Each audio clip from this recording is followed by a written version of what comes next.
Yon, isang mapagpalang araw sa ating lahat. Welcome back again to my YouTube channel, guys. Kung nasan man kayo ngayon, sana sa buti kayong kalagayan. Happy breeding, ma'am, sir, kuya, ate, nanay, tatay. Keep safe and God bless sa ating lahat. At kung di pa kayo na-subscribe sa aking channel, mag-subscribe na kayo, guys. And don't forget to hit the notification bell para lagi kayong updated sa ating mga videos. Pero bago muna tayo mag-start sa ating topic, meron tayong syempre mga pa-shoutout. Yan guys, shoutout muna tayo. Yun mga feathers, mag-shoutout muna tayo bago tayo mag-start syempre. Shoutout muna natin yung mga importanteng tao at gusto magpa-shoutout sa atin sa next video natin. So yun, shoutout nga pala kay Ruben Muto. Happy breeding, sir. Shoutout po sa'yo. So kay next natin si Jobert Casal, JTB. Happy breeding, sir. God bless po. Next natin si Alex Villachua. Ay, laging nakasuporta sa akin yan. Happy breeding, sir. Ingit kayo palagi. At kay Rodel Paredes ng Primer, dati kong katrabaho. God bless, sir. Salamat sa pagsuporta sa pag-like ng video ko. At sa aking kapatid Jiro Fernandez. God bless. Salamat sa pagsuporta sa pagtulong sa channel ko din. Yun, maraming salamat. And then syempre sa Family Tuyan at Lagutom Tuyan. Lagi na suporta at sa Rustans family nakasuporta sa akin. Maraming salamat sa pagsuporta ng aking video. Kaya nagsimula pa lang tayo, nandiyan kayo palagi para sa akin. Maraming salamat. Sa mga hindi ko na shoutout, sa mga silent viewer ko, maraming salamat. Shoutout sa inyo lahat. Mag-enjoy tayo ngayon sa panibago nating video. So ang video natin this day, syempre, it's Ibon Day, syempre, ka-feathers. So i-check uli natin yung mga inakay natin last time na chinek natin, di ba? Meron silang mga 7 inakay, merong 6. So yun guys, samahan niyo ako uli. Buksan natin yung mga nest box nila kung may mga itlog. So samahan niyo ako para makita natin kung ano yung progress, kung may nabuhay ba o may nalagas ba. Sana wala naman, no? Kaya yun guys, maraming salamat. Stay tuned. Sama-sama tayo sa aking mini aviary. Sa pag-iigot ulit. Maraming salamat and out. So yun guys, simulan natin dito syempre sa ating idol. Idol na batang 90s ang One Piece. So yun guys, no. So yun guys, iikot tayo ngayon dito sa ating mini aviary. Ayan, iikot tayo dyan ulit sa maliit nating mini aviary para makita natin kung ano yung mga laman ng nest box, para ma-check na rin natin kung anong progress ng mga nest box nila. So ito, ang una nating pupuntahan is itong nest box na to. Ang project na dito is Lutino Opa. Kaso itong pair na to is basal, kaya sa dalawang clutch na yata sila, puro infertile eh. Pero susubukan ko pa rin sila kasi yung lalaki dito na suspected na kakto is bata pa kasi, kaya nasalang ko. Baka malay mo mag-mature sa next clutch nila, makuha natin yung gusto natin makuha. So yan guys, tignan natin So yan guys, nakikita nyo naman, yun, wala pa silang itlog ngayon. Ayan So kasi nakaraang linggo, tinanggal ko yung itlog din nila. Ayan, wala silang itlog, yung unang nest box na pinundahan natin. Ayan yung mga parents niya, no. Ayan yung green, yung hen, tapos yung Lutino Opa yan, tapos siya lang yung kulay, yung yellow.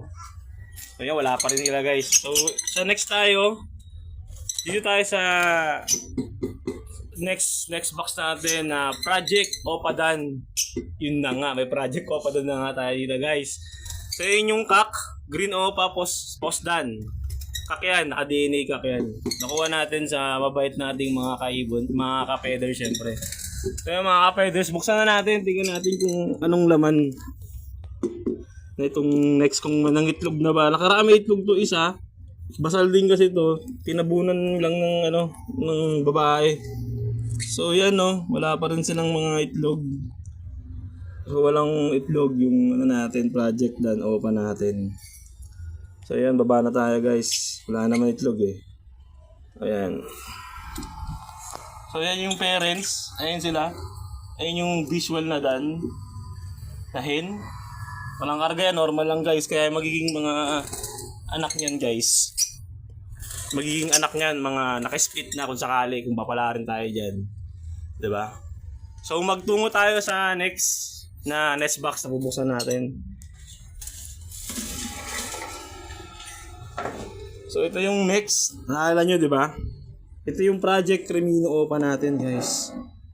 So medyo malaki na sila, makapansin nyo. Patokin muna natin. So dyan, ayan na.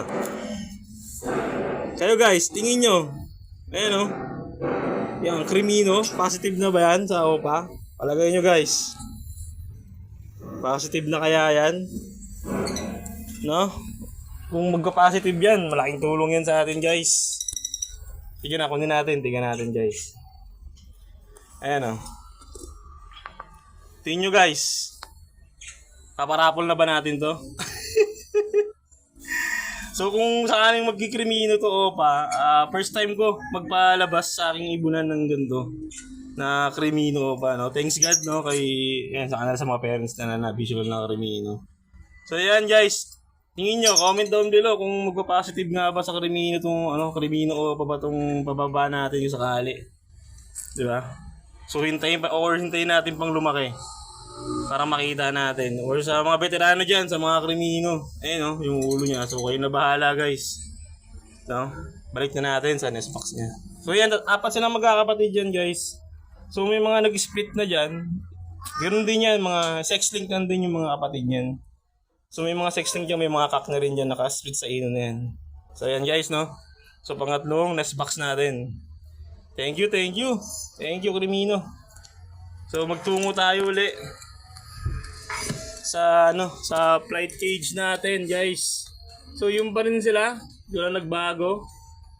Project Ino pa rin. May mga pang-out ako dyan, PM nyo lang ako, palit patuka. May mga post Ino kasi dyan guys, na-out ko na din para syempre nagbabawas tayo eh. So yan no. Yan.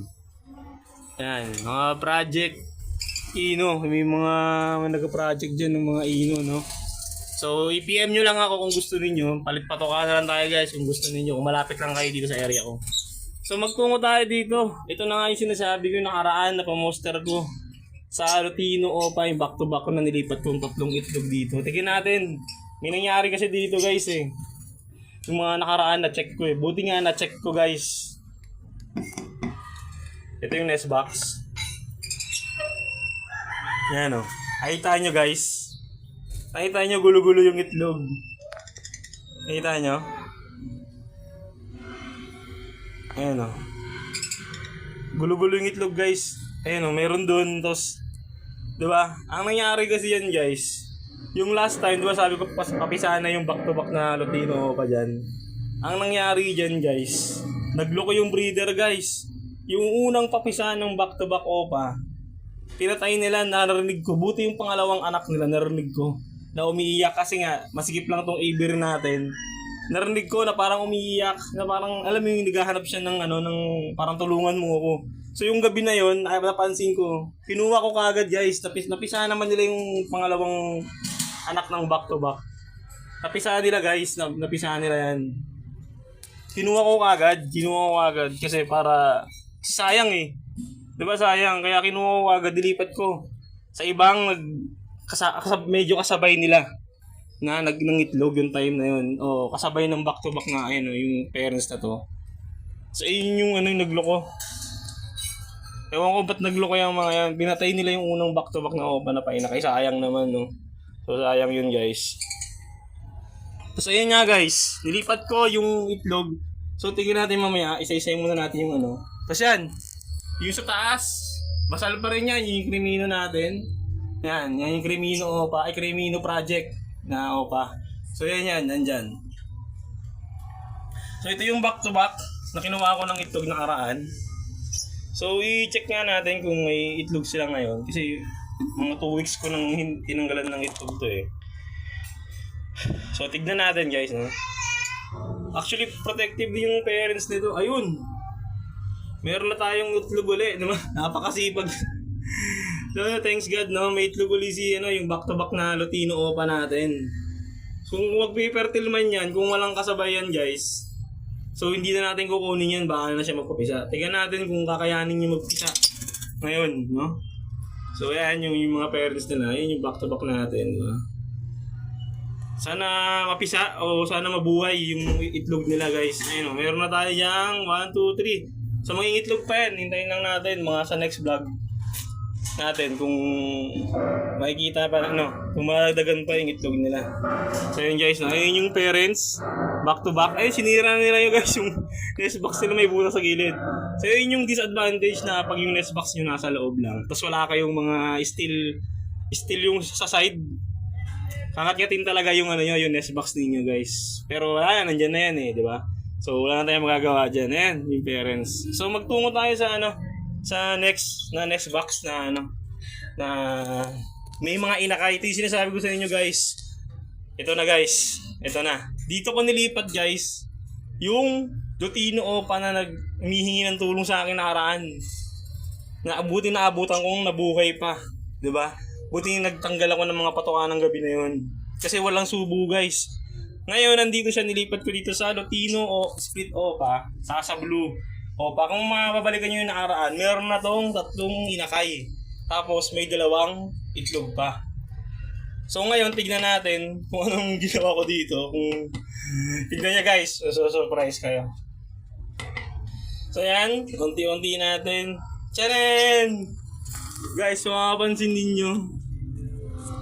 Ayan. Ayan Ayan, ang dami nilang inakay guys. Yan. Yun nga lang, sa kasamaang palad at sinabi ko sa hula, yun na nga, meron tayong namatay na isa. Actually, ito yung huling anak ng Lutino Opa. So yan, hindi siya naka-survive guys, yung isa. Kasi kung makapansin niyo guys, ilan ang inakay dyan ngayon is 1, 2, 3. 6 yan guys, meron pa ditong maliit. Ito yung hinahabol ko na Lutino Opa na isa. Ayan. Ayan guys, meron tayong bad news syempre. Ayan. Meron tayong di nakasurvive. Kawawa naman. Actually, ito yung back-to-back Lutino Opa na anak. Sayang. Maliit talaga. Wala kasi akong pwedeng ipoposter Kagabi, nakita ko buhay pa to pero ngayon, wala na. So yun guys, at least meron pa rin. Diba? Meron pa rin tayo. Di tayo na zero. So sana mabuhay yung pinaposter ko na isa. Diyan. Na back-to-back Lutino Opa. Okay na din yun guys So yan guys, yun yung parents nila. Actually, di mo rin masisisi yung parents niyan kasi nga, gawa ng pag maliit talaga yung inakay na inilagay ninyo, tapos ang mga kapatid niya is ganyan na nakalalaki. So may possibility talaga na mamamatay yung pinakamaliit talaga guys. Nakatabunan talaga nila. Diba? So yun lang guys Sana mabuhay yung pinakamaliit kasi nakatabunan din siya. Wala na tayong pwedeng So iyakan na natin yan. Pag pasadyos na lang natin. So yun guys, isara na natin para di na sila mabulabog. Kagabi buhay pa to pero ngayon wala na. Yun talaga Come on. So yun nga magtungo tayo sa next box natin. Ito na si Kapos. Si Lutino Split Opa sa Lutino Opa line. Ayan guys, si Kapos yan. Yan, tignan natin. Tignan natin yung painakay nila uli. So ito, meron siya ditong inakay. Siyempre, nakaraan yung maraming itlog. Siya yun, si Kapos. So yan. So, goods naman yung mga anak niya. Ayan malalaki na sila guys. Diba? Kung makapansin nyo yan ilan yan?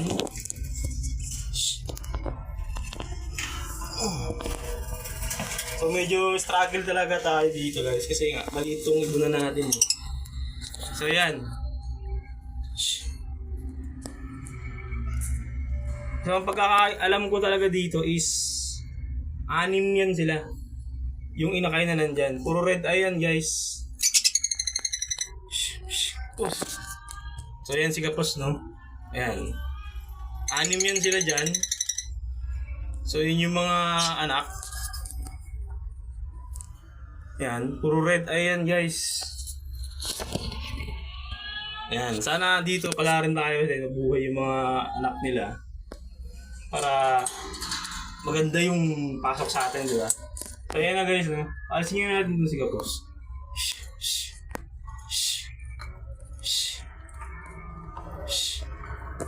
Yan, para makita natin lahat. So yan guys, ayun o. Ayun yung mga inakay nila. Ayun o. So 6 yan. 6. Ayan si Kapos. Yun, maraming salamat Kapos. Update, wala namang namatay sa casual na sa inakay niya. Wala nung yung last time na chinek natin yung S-box ni Kapos. Yan pa rin yung kanyang mga inakay. Nilipat ko lang yung isa uli pala dun sa kabila. Kasi nga 6 yun, di ba? Tapos napisa pa yung isa. So 6 pa rin to. Tapos sa taas 6 din. So 6 yung inakay natin guys. Sana mabuhay nila nila Kapos kung magaling talaga silang mga breeder. Pero feeling ko kaya naman ni Kapos to. Basic yan, basic. Kaya ni Kapos yan. Yun lang guys, no? So thank you. Thank you Kapos. Nagawa mo sila mabuti. Sana parami mo sila. Yun, no? Sara na natin para di sila maistorbo. Ayun yung parents. Ayun yung tatay. Yan. Yun. Yun, tapos na tayo Kapos. Ito yung back to back. Ay, back to back. Ito yung yung basal natin dito na Y-bull sa albino. Itlog pa rin sila. So, iyaan na lang natin sila dyan. So, hindi ko na rin sila i-handling kasi wala akong hawak ngayon na ano. Pero, baka may mag-fertile dyan. Tignan natin. No? So, yan. Yung huling nest box na bubuksan natin. Ang parents niyan, ano, albino, X yellow bull split ino. Ayan. Kasi ito pa pala, meron tayo dito. Ayan o. May nangitlog din dito. Tingnan natin kung anong nangyari dito. So yun, itlog pa rin sila. Ayan. Isang breeder pa natin. Pumoster din natin yan eh. Iayaan na natin sila dyan guys. So yun, struggle lang talaga kasi medyo maliit. No, meron tayong bad news. Diba? Sa back to back natin, wala eh. Pero baka by next time, naitaman ninyo ng itlog.